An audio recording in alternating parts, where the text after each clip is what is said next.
नमस्कार, स्वागत है दैनिक भास्कर के यूट्यूब चैनल यूपी उत्तराखंड में आपका। मैं हूं रुद्रपुर से अपने सहयोगी महेंद्र पोपली के साथ भास्कर पोखरिया। रुद्रपुर से बड़ी खबर ये है कि अंबेडकर पार्क के आसपास जो फर ठेली वाले हैं उनको हटाए जाने के मामले में आज शहर के विधायक पुरजोर तरीके से खड़े हो गए और उन्होंने कहा कि इस तरह के लोग जो रोजी रोटी को अपना परिवार का संचालन कर रहे हैं उनको हटाना किसी कीमत पे भी ये जायज़ नहीं है। उन्होंने खुलकर कहा कि इसके लिए वह सरकार से भी पूरी बात करेंगे, जिला प्रशासन के साथ भी बात करेंगे, लेकिन किसी भी व्यक्ति को अंबेडकर पार्क के आसपास जो अभी वर्तमान में अपना रोजी रोटी चला रहे हैं उनको कहाँ खदेड़ा जाए, आखिर उनको कहाँ ले जाया जाए, उनके बीच के लिए वो आए। इसी पर जब कुछ लोगों ने सवाल उठाए कि भाई भगत सिंह चौक के निर्माण पर आखिर किस तरह का हुआ, तो उन्होंने कहा कि जिस तरह से भगत सिंह चौक पर भी उन्होंने बहुत सारे लोगों को उनके रोजगार से जोड़ते हुए चौक का निर्माण और सौंदर्यीकरण का कार्य किया है, ऐसा ही कार्य वह अंबेडकर पार्क पर भी करेंगे। इसके लिए उन्होंने धनराशि भी जारी कर दी है। आइए देखते हैं एक नज़र दैनिक भास्कर के साथ क्या कहना है शहर विधायक शिव अरोड़ा का। कहीं नजर आते हैं और आज यहाँ नजर आते हैं। मैं कहीं घाल मेल करने वाले लोगों में नहीं हूँ। जब स्पष्ट है कि वो गरीब लोग ठेला लगा रहे हैं, उनकी रोजी रोटी का मामला है, 10 से दिन का मामला है। इस 10 दिन के मामले को अगर राजनीतिक रूप देने की कोशिश करें तो उनके साथ भी हमें खड़ा होना। उनकी रोजी रोटी भी अब यहाँ से भगा के कहाँ भेजेंगे उन्हें, या तो उनके ठेले बंद करा दें।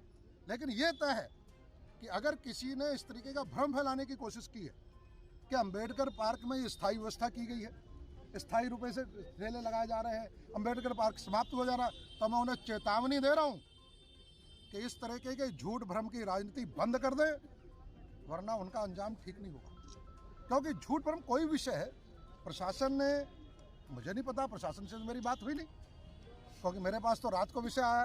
कल रात को मैं पहली बार यहाँ आया हूँ, तो मेरे पास ये विषय तो आया नहीं।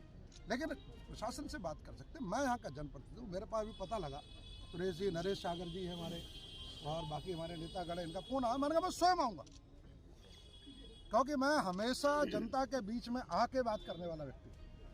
क्योंकि जनता के बीच में जब हम गरीब का दर्द समझेंगे, समाज का दर्द समझेंगे, तो उसके समाधान होंगे। और जब आपकी स्पष्टता होती है, नीयत ठीक होती है, तो आप कहीं पर भी जाके बात करने में संकोच नहीं करते। मुझे पता लगा, मैं यहाँ पर आया हूँ। मैं यहाँ के जो हमारा अंबेडकर जी की मानने वाला हमारा पूरा समाज है, जो अनुसूचित समाज है, जो सागर समाज है, उन्हें मैं बिल्कुल आश्वस्त करता हूँ कि किसी तरीके की और बात, और उन्हें बताता हूँ कि मैंने घोषणा कर रखी है और ये जो हमारा अंबेडकर पार्क है, ये अंबेडकर चौक जो है, उसके सौंदर्यीकरण के लिए भी मैंने राशि जारी कर दी है। उसके सौंदर्यीकरण की अभी सौंदर्यीकरण की राशि जारी कर दी है, क्योंकि वहाँ पर माननीय अंबेडकर जी की बड़ी आदमकद प्रतिमा है, बहुत सुंदर प्रतिमा, और पूरा समाज अंबेडकर जयंती हो या अन्य हो वहाँ जाता है, उनका सम्मान करता है, और वहाँ पर माल्यार्पण होते हैं, अन्य कार्यक्रम होते हैं, सारी चीज़ें होती हैं। लेकिन वहाँ का जो प्लेटफॉर्म है और वहाँ की जो रेलिंग है, वहाँ की जो टाइलें हैं, वो अंबेडकर जी के व्यक्तित्व के अनुरूप मुझे नहीं लगती। पीछे करा दीजिए ना थोड़ा, तो तय माने पीछे आए, आप अपने उससे चेंज करा, हाँ पीछे तो एक एक करके क्रम बढ़ाएंगे। तो अभी उसकी चूंकि उसका सौंदर्यीकरण की बहुत आवश्यकता है। मैं देखता हूँ जब उसके माल्यार्पण के लिए जाते हैं तो माल्यार्पण के लिए एक व्यक्ति वहाँ खड़ा नहीं हो सकता, और खड़ा होता है तो बिल्कुल नीचे को गिर के होता है, खड़ा नहीं हो सकता। अब ये चीज ध्यान रखने की नहीं है क्या, प्लेटफॉर्म बढ़ाओ। हमारे महापुरुष अंबेडकर जी के माल्यार्पण के लिए, उनके सम्मान के लिए, उनके निर्वाण दिवस पे, उनके प्रकटोत्सव पर कितने लोग जाते हैं, खड़े होने की एक जगह की स्थिति नहीं, इतना बड़ा प्लेटफॉर्म ही नहीं बना रखा हमने। अब मुझे आप बताइए, हमारा 15 तारीख को बहन जी का जन्मदिन है, हाँ ठीक है, अब इसकी हमें ग्राउंड की जरूरत है, और जब ये लोग कहाँ जाएंगे? देखिए, अगर ये देखो, ये बताओ, मैं एक बड़ा स्पष्ट बता दूं, देखो ये एक अपने आप में जो कार्यक्रम है, बहन जी के जन्मदिन का कार्यक्रम है, आप प्रशासन से बात करें, चल रहा है, प्रशासन आपको अनुमति देगा, ये प्रशासन का काम है। लेकिन अंबेडकर पार्क यहीं रहेगा, अंबेडकर पार्क पे कोई संशय नहीं है, ये अस्थायी व्यवस्था है। अगर आपको लगता है इन गरीबों को हटा के इनकी उस दिन दुकान बंद करके करानी है, नहीं झगड़ा तो आप तय मानो, आपको सवाल है। और दूसरी बात बताओ, आप एक काम करो ना, आप उनसे बात करो, ये जितने ठेले वाले लगे हैं उनसे लगवाया तो आपने है ये मैंने नहीं लगवाया पहले, प्रशासन ने लगवाए हैं। मैं उनके समाधान करने के लिए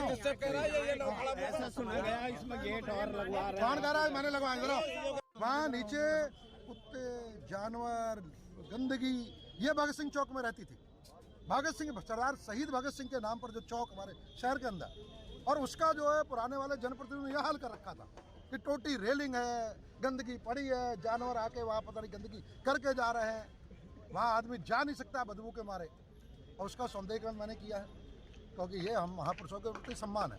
ऐसे ही ये हमारे जो बाबा अम्बेडकर हैं, भीमराव अम्बेडकर, उनकी जो वहाँ चौक है उसका सौंदर्यीकरण भी करने जा रहा हूँ। पार्क यही रहेगा।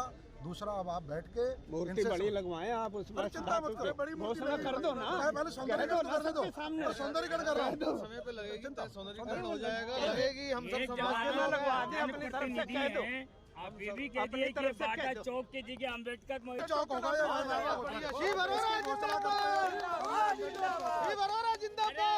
अम्बेडकर चौक के नाम से जाना जाएगा। मैं आज ही नगर निगम को लिख के भेजता हूँ। भारती जी, अरे राजकुमार